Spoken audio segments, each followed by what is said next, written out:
কেইটামান সঁচা কথা আপোনালোকৰ লগত শ্বেয়াৰ কৰোঁ দেই। এই মানে ধৰক যদি নিগনিটো মানে শিলৰ হয় তেতিয়াহ'লে আমি সকলোৱে কি কৰোঁ, পূজা কৰোঁ।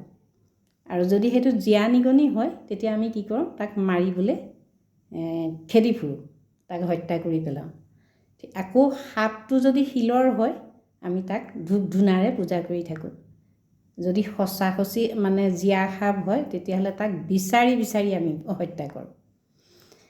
পিতৃ মাতৃৰ ক্ষেত্ৰতো তেনেকৈ যদি মানে ফটোত থাকে, মানে ফটোত থাকিলে আমি ধূপ ধূনা লগাই খুব পূজা কৰোঁ। যেতিয়া জীৱিত অৱস্থাত থাকে তেতিয়া মানে সেৱা কৰাটো বাদেই আমি মাত এষাৰ লগাবলৈও সময় নাপাওঁ। মৃত ব্যক্তি এজনক যেতিয়া কান্ধত লৈ যোৱা হয় তেতিয়া মানে কি হয়, খুব পুণ্য কৰা হয় বুলি ভাবি লয়। কিন্তু সেই একেজন ব্যক্তি যেতিয়া বৃদ্ধাৱস্থা হয় তেতিয়া তেখেতক কিন্তু প্ৰতিপাল কৰিবলৈ কাৰো সময় নহয়, আৰু সেইটো তেওঁ এজন বোজা বুলি ধৰি লোৱা হয়। আচৰিত নহয়নে বাৰু কথাবিলাক? এবাৰ চিন্তা কৰি চাওকচোন।